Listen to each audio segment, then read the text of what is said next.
Hi everyone, Elsie Jensen here. We are continuing the second part of our dinner prep. Earlier we prepped our roast beef and our baked potatoes. Now we are going to put our sourdoughs in the oven and finish off dinner and dessert for tonight. Okay, so I had my Dutch ovens in the oven for the last hour, heated up to 500 degrees, and now we are going to get our sourdoughs out. They've been cold proofing in our fridge since yesterday.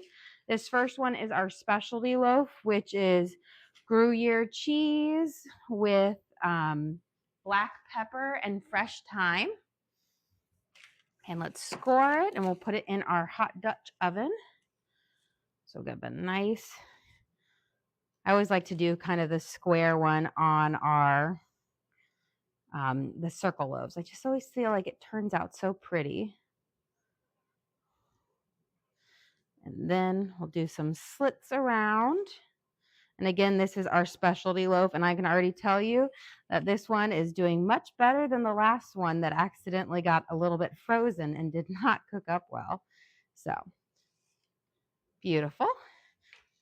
Now, my Dutch ovens are very, very hot, so we want to make sure that we don't touch the pot with it. And slide it in there. And again, I did have these Dutch ovens preheating up to 500 degrees.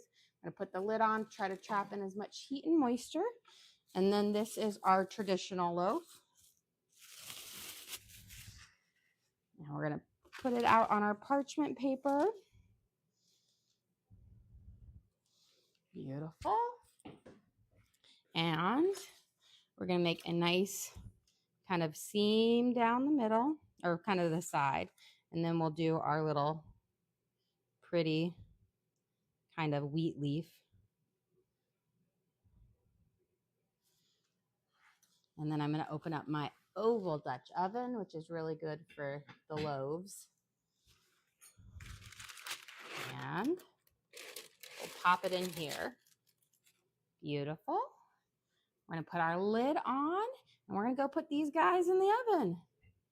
So first I'm going to transfer my two pots over there, and then we'll pop them in the oven. So I've got my round one, and we've got our loaf. And what we're going to do, my oven is still heated to 500 degrees. So we are going to put them in, and we're going to cook them for 20 minutes at 500 with the lid on. Then we will take our lids off, and we will bake them at 450 for another 20 minutes. Okay. Perfect. Now let me set my timer for 20 minutes. There we go. Bring these guys with, because our roast and our baked potatoes are cooking in our oven over here. Okay, so with our roast, we'll be doing our baked potatoes, and then we're going to have broccoli, and then we're going to have lemon tarts for our dessert. So we're going to make our crust for the lemon tarts.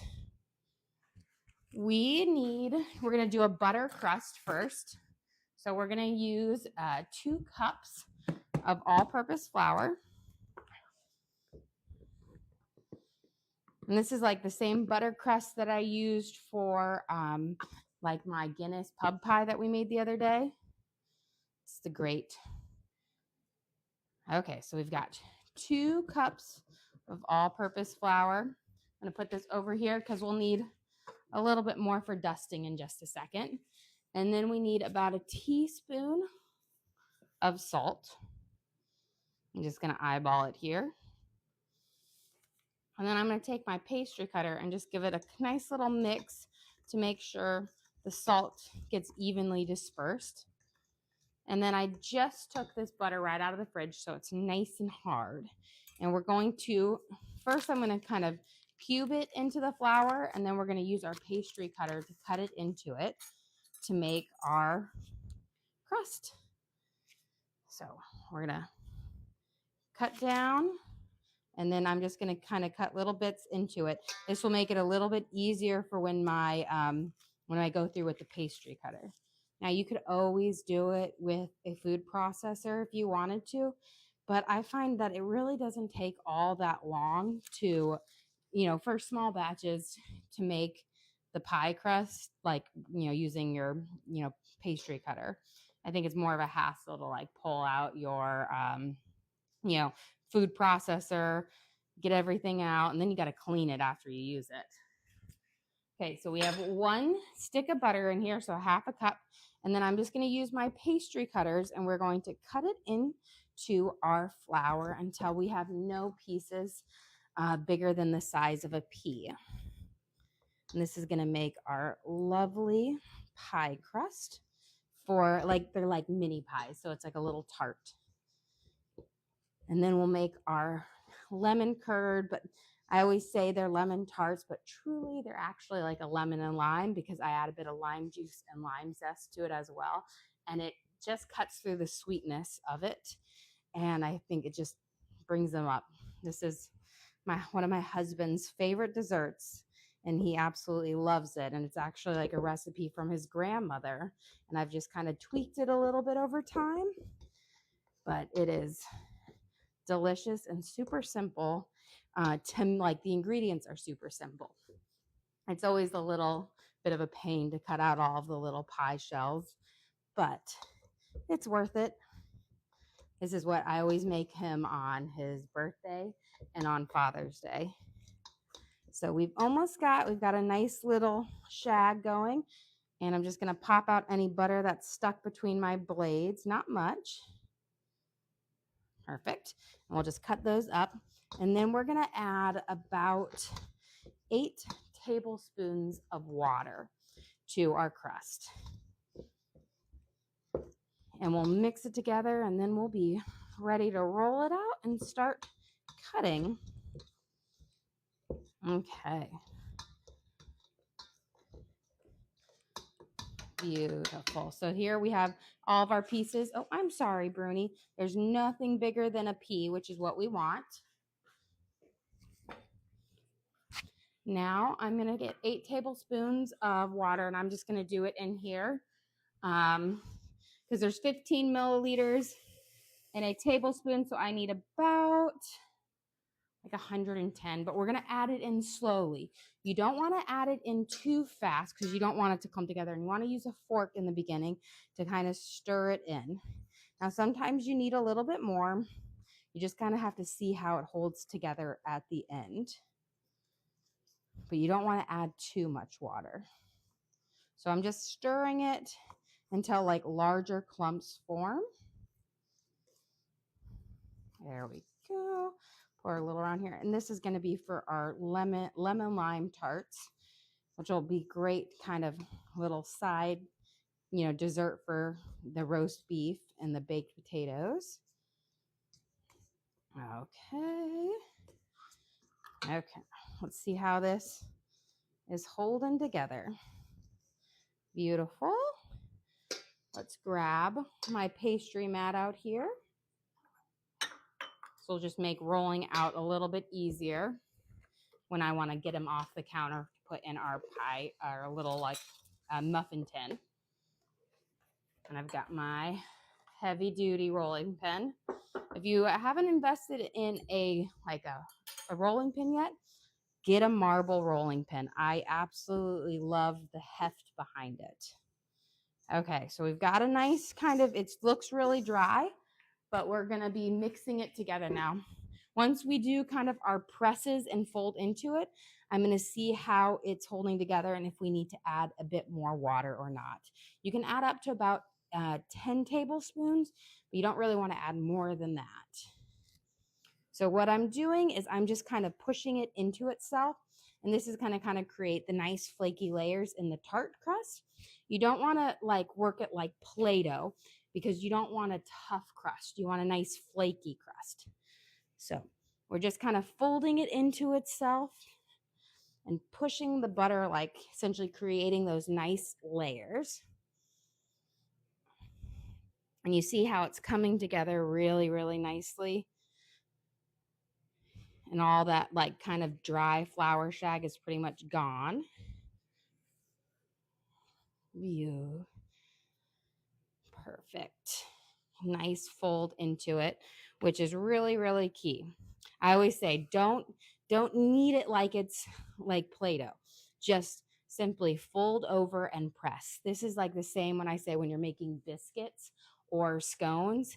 You don't knead it, you want to fold and press. Okay. So we get a couple more. I think we're good on the water. I don't think we need any more. And now I'm going to take my rolling pin and we're going to roll it out.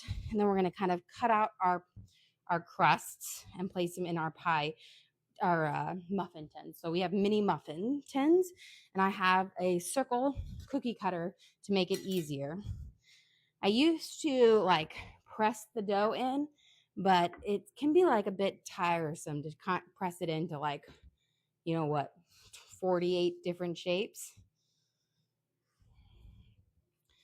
And we're gonna work it. Beautiful.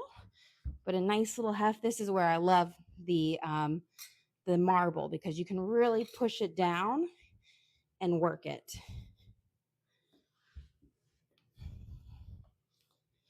Okay.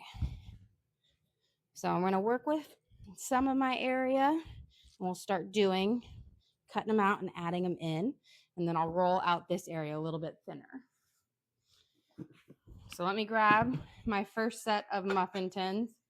And we're going to give it a little spray with this is pan baking. It has a little bit of flour in it. And I'm just going to go across like that. And this is so that when you cook your tart shells, they'll pop out really quick. So we have a nice thin crust, and we're just going to lay it in like this. And then you just push it down. And you got a perfect little shell. Now, if you don't have like a perfect little cutter, what you can do is just take a ball of dough and then press it in. But it is a little bit of a workout. And you just want to try to keep the thickness about the same. You don't want to get it too thick, otherwise some won't crisp up quite as nice as the other ones. And press it in. So you're just like cute little teeny tiny pies. And we'll be filling it up with a lovely lemon curd.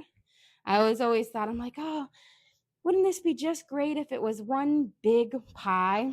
But it doesn't have the right ratio, lemon filling to pie crust filling. You want to have the little ones because you want a nice little crust in every bite. And the nice thing about this is these shells cook at 450. So when we turn our oven down to 450 for our sourdough bread, we can pop our shells in and cook them too. And they'll cook up real quick because they cook at 450 for about 5-6 minutes. They don't take long. There we go. I find it's easier to just kind of roll a little bit out at a time than trying to roll your whole thing to the right thickness, because you always are going to have some areas that are a little bit thicker than others.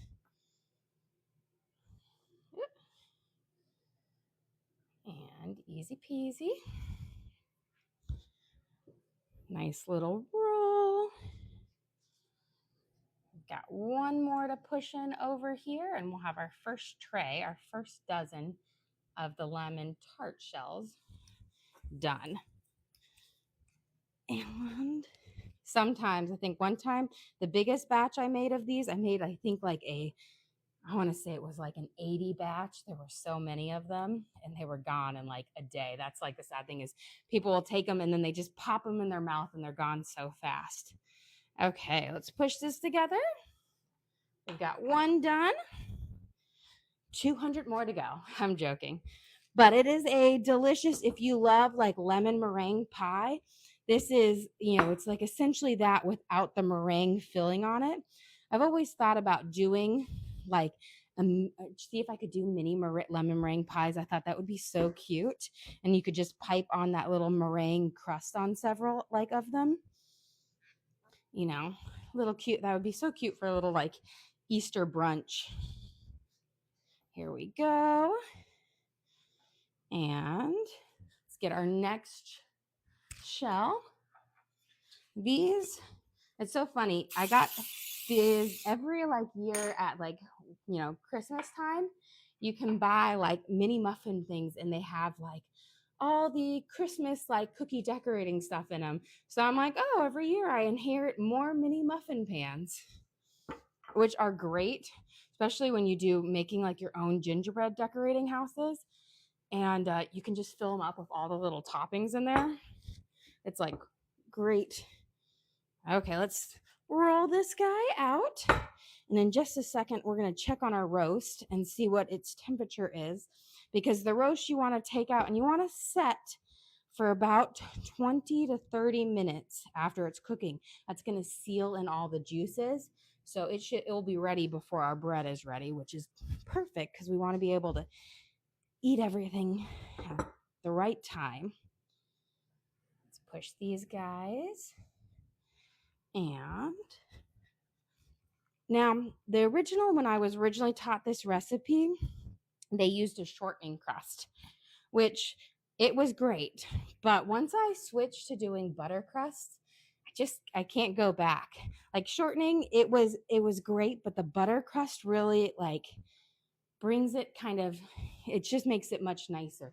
Gives you more of that bakery like taste to it because it is a richer, more flakier crust than the shortening one. There. Well, I used to always, when I'd make these, I'd make almond pastry, which it kind of looks like a giant Pop-Tart because you make it in a sheet pan. And that is one of our family's favorite little, it's like a dessert breakfast. It's like an anytime dessert thing. Okay. Yeah, it is kind of like a Dutch letter. It has filling, but it's not like a almond Danish at all. It has like a pie crust in the bottom and a pie crust on top. And then you make this lovely filling out of almond paste, egg, and sugar. And you fill it up, and then you like a Pop-Tart, you have the crust, you seal it all the way around, and then you poke a bunch of holes in it, and then you sprinkle some sugar over the top. So it really does look like a giant Pop-Tart. Okay, got our second one. Before we finish rolling up here, I'm going to pop our roast out so we can check the internal temperature and see if it's ready for the sit.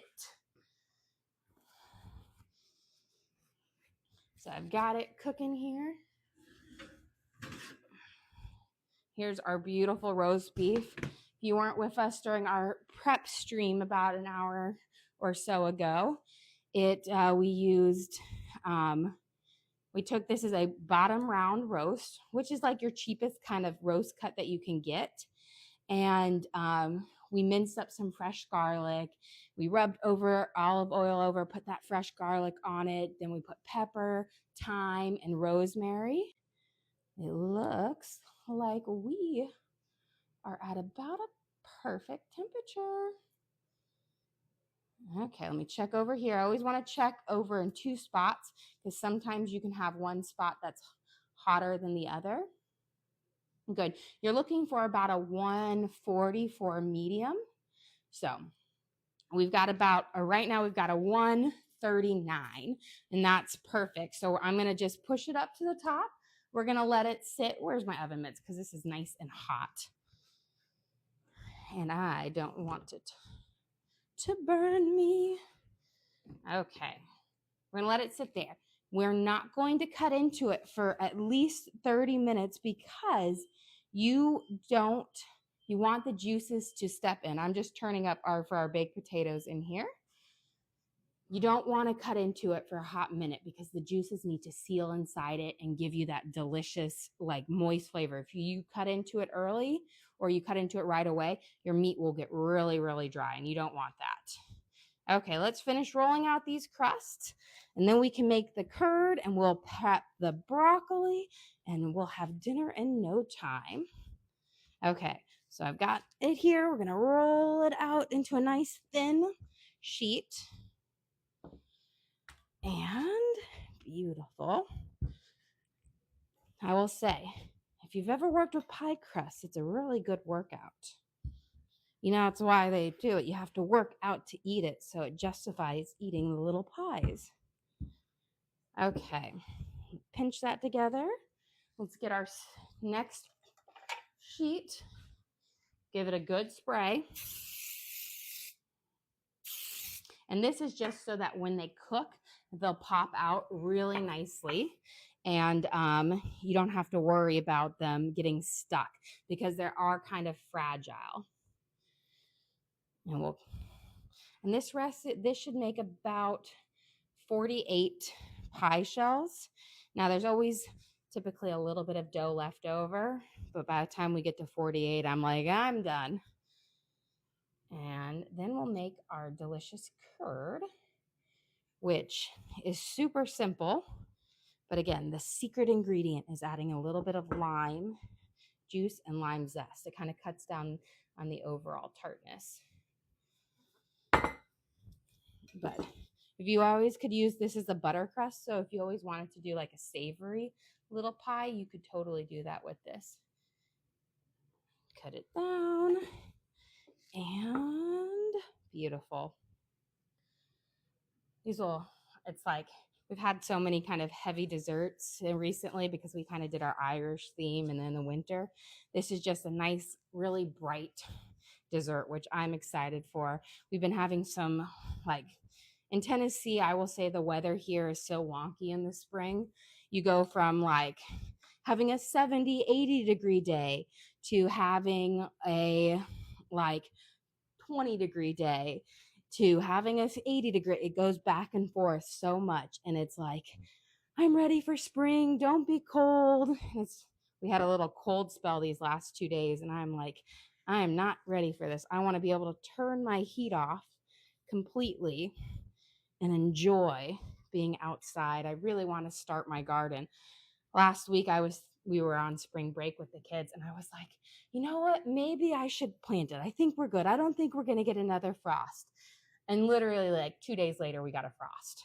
So it's like, oh, it's, the end of March here, but you just can never tell. It's so unpredictable. They always call it like a blackberry winter when we get like a frost in April or in like late March.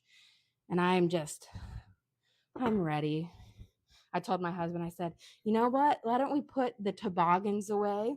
So I'm like, if we put them away, that means spring is truly here, I'll pop that one in and perfect.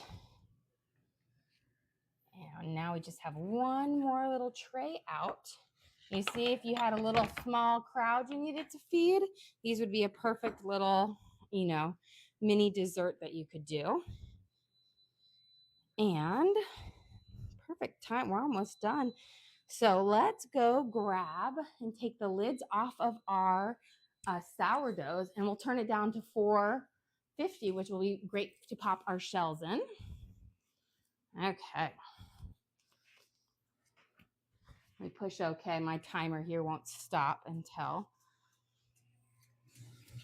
Let me grab my first one off and then I'll show you guys. This is our Italian herb, or not our Italian, this is our gruyere, black pepper, and fresh thyme. Beautiful pop. And then let me bring this one. And then this is our traditional loaf. Got a nice, lovely pop on it as well. I'm glad that it was just a cold fridge instead of our starter or anything like that. Yesterday or 2 days ago, we made our loaves and they got a little frozen in the fridge.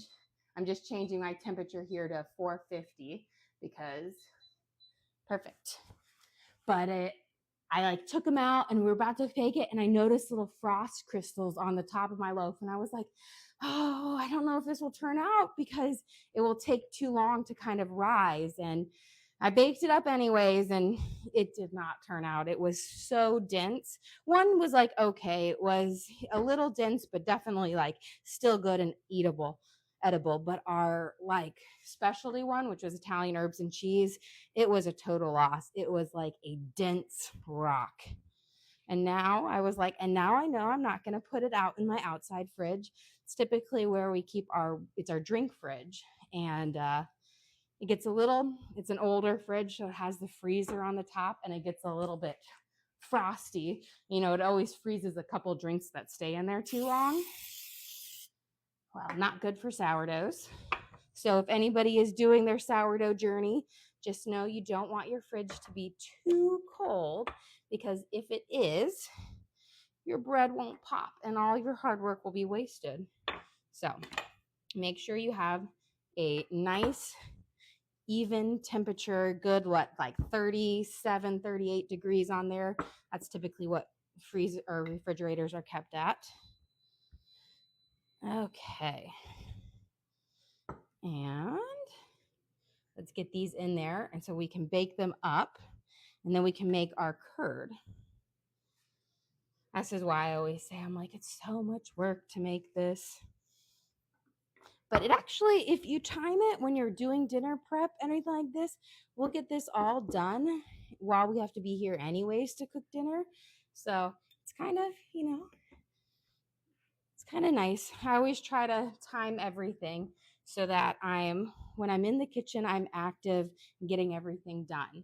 And everyone always is like, oh, how do you manage to get everything done perfectly at one time while managing multiple projects? And I said, well, the trick is you have gaps in your cooking, and I always try to fill things up with things I know that will take that time frame. And perfect. So just a few more out. I think we can get enough out of this one to fill these up, and then we'll pop them in our oven, and we'll bake them for about 5-6 minutes. They don't really need much time because they're so thin, and they crisp up because they're in such a small area really fast. And you don't want to over bake them. Get 2 more. And we're down to the home stretch. Perfect. Get these last 2 in, and then we're going to pop these in the oven. And then it will be time to make the curd, and it will be time to start prepping the broccoli to go in the pot to do a quick steam on it. And last one. So you see how it makes about 48 with a little bit left.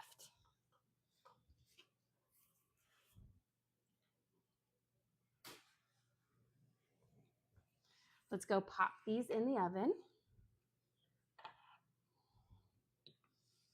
We're going to put them right below our sourdough, which is perfect.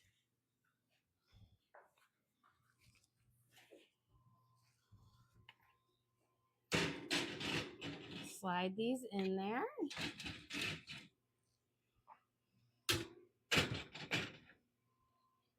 Beautiful.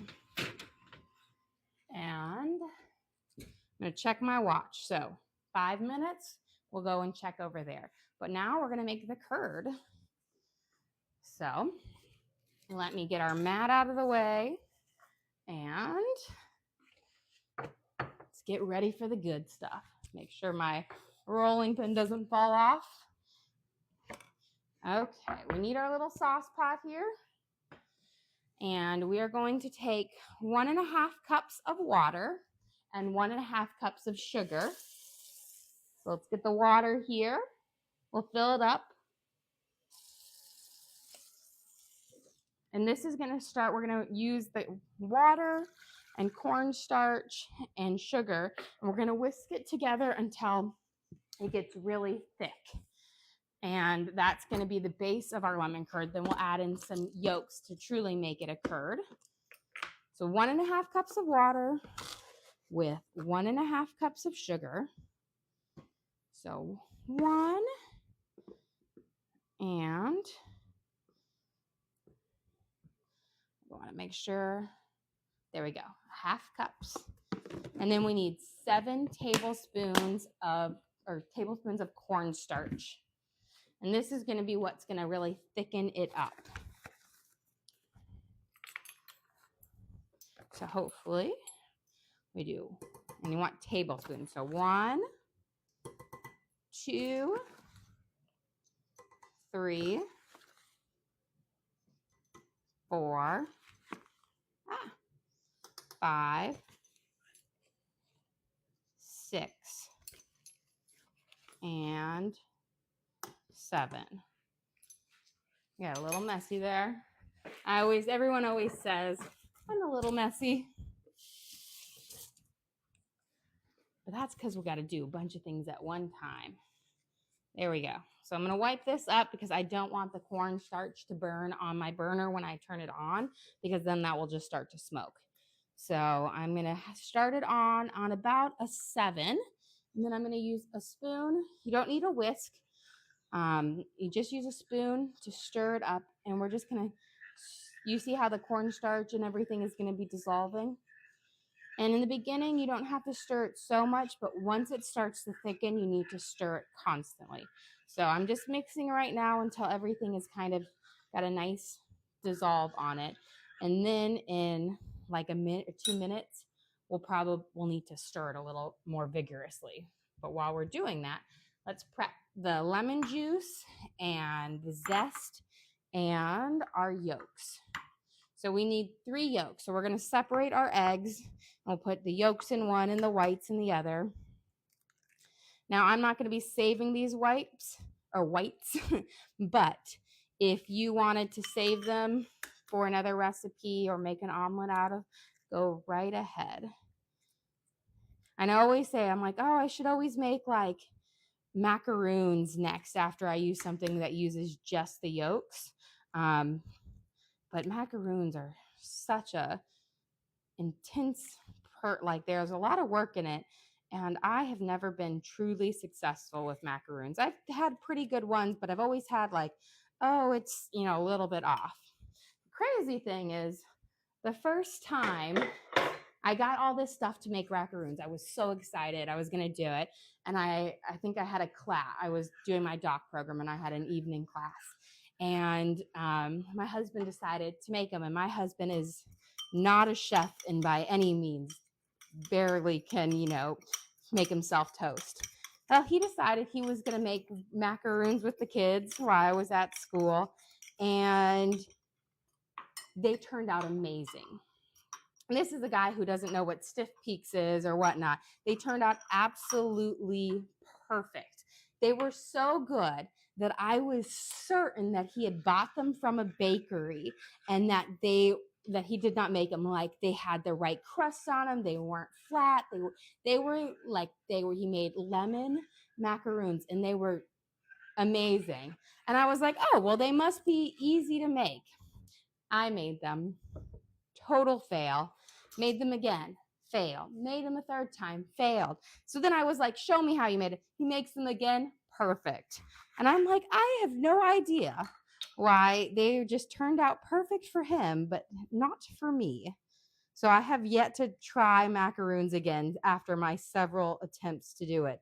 And I don't know why, because I follow the directions. I beat things to a stiff peak and just never turns out. I mean, they're good, but they're not perfect. Okay, we need to get 1 or half a cup of juice. So I'm starting. Forgot the rest of the story. Where I tried several times after that and failed every single time. Yes, he did. He did it twice and they were perfect. And then he tried after that when I was watching and then they failed. So you know what? I still think he could have gotten those from the stores, although the children corroborate his story and said he truly did make them himself. But they were perfect and it was shocking. And that he, to this day, is better at making macaroons than I am. Okay, so before I cut this lemon open, we're going to zest it. I'm going to just put it right into the juice because we're going to be putting that all in at the same time. And it's impossible. Well, it's not impossible, but it is much more difficult to zest a lemon after you've cut it open and juiced it. So always zest it if you need the zest first. And I find the best zester is a Parmesan grater. I have fruit zesters, but they don't give me a nice small zest that I want. They're just too thick. So I've been using this Parmesan grater and it is like perfect. So we need a half a cup of lemon juice, and then we need about a tablespoon of lemon zest. So I'm going to use some zest from this, but then my secret is also using some lime juice and lime zest. I think it cuts down on the sweetness of the lemon tart curd. And guess what? It has been 5 minutes. So let's go grab our shells out of the oven. I'm glad I checked my watch. This is why I always have to set a timer. And whenever I'm cooking anything that has more than a timer on it, then I'm like, oh. Woo, that is steamy. Let's see how they're doing right here. If I can grab them out. I always like to give them a nice touch, feel how they are. You know what? I think they need a minute or two more. So when we have to grab them, I'll just go over and grab them real quick. So, and cooking them underneath the bread, and normally I cook them on top of the top shelf, which is closer to the heat. And it's like when you bake cookies, how the second tray in the cookies it takes about 2 minutes longer than the top tray. So that's why I'm like, it needs a little bit longer. But that's okay. When they're done, I will just go grab them. Okay. We've got this guy pretty much zested. And let's check on our still not. You got to let it heat up, but you don't want to do it too hot. I'm doing it over medium heat because if you put the heat on too high, you'll scorch it, and you don't want to scorch your sugar. Okay, let's get these seeds out. Get any on the top that you can see, and then I'm going to get my next bit of lemon juice. And so I find to get a half a cup, 2 good lemons and 2 limes should get me there. There we go. Last little squeeze. We're getting there. Lemons are great. If you had to just juice a bunch of limes, it would take forever. I find limes don't yield nearly as much juice as lemons. Okay. And I'll tell you this, I have like a little tiny cut on one of my fingers and I am feeling the lemon juice. Okay, now we're doing some lime zest.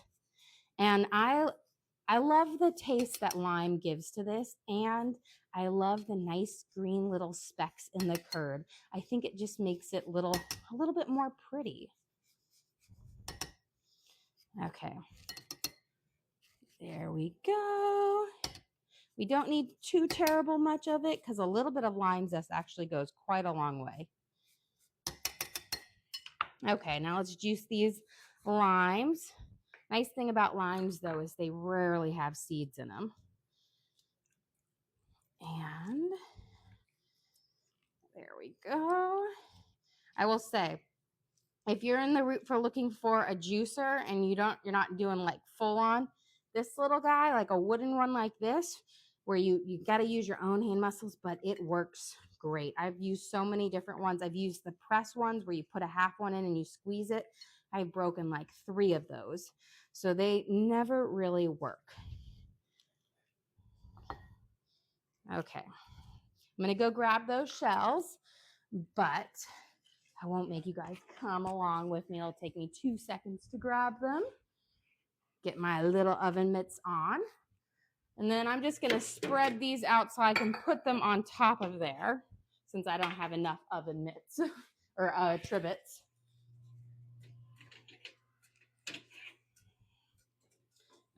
Okay, here is the first. We're going to let them cool for a second, and then I'm going to grab my next ones. And I'm going to bring these up close so you guys can see what they look like when they're done. And then I'll let them cool off over here. So here you can see they're done when they have a nice golden brown around the tops. That's when they're done. So, okay, let's see, are we getting there? Perfect. Okay, one more lime. We'll juice it up, and then we'll start on our broccoli, because I think our bread is going to be done soon, and that means dinner is going to be done. Okay. Beautiful. Perfect. You know, you could make a good margarita with this lime and lemon juice. So we've got that ready. Give this a quick stir. Now I'm going to start prepping the broccoli. We're going to put in about 1 inch of water in here. This is a way to do a quick steam without getting your steam basket in. So what I do is I put 1 inch of water in, and then we'll put the broccoli in, and it will like sit in that little bit of water, but it won't get soggy. It won't overcook. It will have just the right amount of heat to it. And then we put the lid on it and it steams it, but it's way nicer than having to get out a steam basket in your really big pot.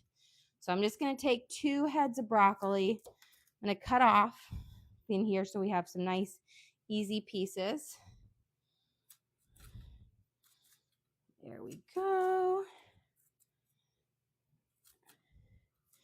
And perfect. And once this comes to a boil, we're going to pop that in there and let it steam. But you want it to come to a boil first. Now, I have a feeling we're going to get to where it's going to start thickening up in just a second. And it takes about a minute or so for it to completely thicken up. But you have to constantly stir at this, because if not, what will happen is the sugar and the cornstarch, they'll burn at the bottom of your things, and you don't want that. But you can marvel at our beautiful roast. Now people are like, oh, is it getting cold? No, this sucker is going to stay hot for a while. And it's about 30 minutes that you want to let it sit after you've cooked it, because all of the juices will seal inside it. And so you'll have a very tender roast that is juicy. If you try to serve it right away out of the oven, it will instantly lose all of its liquids and it won't be good. So you always got to let it sit. Okay, I'm starting to feel it thicken up, which is perfect. And you're going to see this is where the cornstarch, if you've ever worked with it, it literally goes from a liquid to a solid in hardly any time. We're just got to constantly stir. You can already see it's getting like there's more resistance coming in it when you are stirring it. And the thing is, you want to, once you do this, you essentially remove it from the heat, and then we'll stir a little bit of this thickness or this like thick paste into our egg yolks, and then we'll put the egg yolks back in there. Because if you try to pour the egg yolks into the big pot right away, it will cause them to curdle. So you want to add a little bit of it first to kind of bring up the temperature of the egg yolks. You see how we're getting a lovely thick paste now? This is going to be that kind of the base of our lemon tarts or lemon lime. So this is just the sugar, cornstarch, and water. Beautiful, I will say. Nice and steamy. And then you're going to just turn it off and you're going to remove it from the heat for just a second. And what we're going to do right now is you're going to take a spoonful of this and you're going to add it to your yolks, and then you're going to stir right away. And this is to prevent your yolks from curdling when you pour it back in here. And that way you'll get a nice, rich lemon curd. And we'll add our lemon juice in just a second. But first, we're going to stir this up. And before we add it back, let's pull out our sourdough, because it is beeping and it is ready. I peeked in there when I was getting the shells out. Oh, and they are beautiful. So here is our first one. This is our specialty one. It is our Gruyere black pepper and fresh thyme. I'm gonna put it right there. And then let me move this to the side so we have enough room to put our next one on. And let's get our last one. I'm going to cancel this. And we have our basic loaf, a lovely golden crust on that. Beautiful. I'm going to pop it right here. And then I'm going to grab out a cutting board to put them on because I like to transfer mine out of the Dutch ovens as soon as possible because otherwise they will get burnt on the bottom or they'll get crusted. And you want a nice, lovely golden crust like that. So this is our traditional sourdough loaf, and it is beautiful. And now this is hot. Let me see if I can grab it up. And this is our specialty sourdough loaf. Look at the beautiful crust and pop. This one was made with Gruyere cheese, black pepper, and fresh thyme. And again, you want to pop those out of your Dutch ovens as soon as possible so your crust doesn't get too tough at the bottom. Now our broccoli is almost at a nice boil here. So we're going to pop it in and we're going to let it start to steam and cook up. Now let's finish up. We've got our curd mixed with some, and now we're going to add it back into our cornstarch, sugar, and water mixture. Just trying to get as much of it out as possible. And then we got to stir vigorously, and we want to go over heat for just about a minute over heat again. I'll do this small burner. And this is just to make sure that your yolk gets cooked up. You don't want it to cook it for more than a minute over the heat. And you have to stir vigorously. Beautiful. So, nice. This is the lovely lemon curd. Now, we're going to remove it completely from heat. You got to remove it completely, otherwise it will burn at the bottom. And then we're going to add in 2 tablespoons of butter. So 1, 2, and our lemon lime juice with the zest in it. So you're going to add all of this in here, and then we're going to mix it up. And this is going to make our delicious lemon curd. And trust me, it may look like it's runny now, but it will be very thick in just a second. And when it cools, it even thickens up even more. But you got to add the lemon juice in last. Otherwise, it like cooks away and doesn't have as nice of a tartness than if you were to put it in the very beginning. This keeps it really fresh. There we go. And beautiful. And those butter is almost completely melted.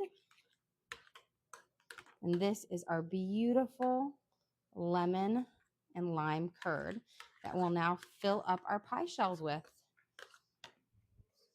And we're going to do this while our broccoli is steaming. And so this is, I always do mine on a baking sheet. I pop all of my shells out and then we scoop them up and fill them that way, because I like to store any ones that aren't going to be eaten in the fridge. But see how they're just nice little, kind of little boats. We'll get all of these down. And this guy's a fatty. He obviously didn't get rolled out the same size as the others. But you know what? It's not about beauty. It's about tasting good. So I always say, I'm like, I'd never make it in a restaurant because I don't care about my presentation. I care that food tastes great and is delicious, which means it's going to look a little sloppy, but you could spend your time to make perfect little shells and they could look gorgeous. But for me, it's about turning out an amazing meal in no time. Okay, now all you do is you've got your lemon curd here, and you're just going to go around with your spoon, and you're going to fill up each one. And there's always a little bit of lemon curd left over, which I find is perfect for if you have yogurt, or you can mix it in and you can do a lovely like lemony yogurt. Or if you just absolutely love lemon curd straight up. My husband will eat it straight up. He loves it. And we're going to fill up all of our little lemony boats here in no time. But let me check our broccoli, because if things are done, we're going to move along and I'll fill the rest of these later. But you'll see exactly how they look. Good. Our broccoli is almost done. It has a nice vibrant color, which is what I look for. So you see how we have this beautiful bright green? That's what we know when it's ready. So I'm going to turn off, and then I'm going to drain out the excess water, just holding my lid like this. Beautiful. And then you're just going to pop a little bit of butter in there, and it's going to melt up. Perfect. You don't need much, about, I would say, 2 tablespoons, and that was for 2 big heads of broccoli. Now, let's pull our potatoes out. Let's plate up, and I'll show you what our dinner is going to look like. Beautiful. So here are our baked potatoes. I'm going to just show you. Look at this. When I squeeze it, it is like nice and squishy, which is what you want. That's a perfect baked potato. So we're going to pull it out. Let's get ready to serve up some dinner.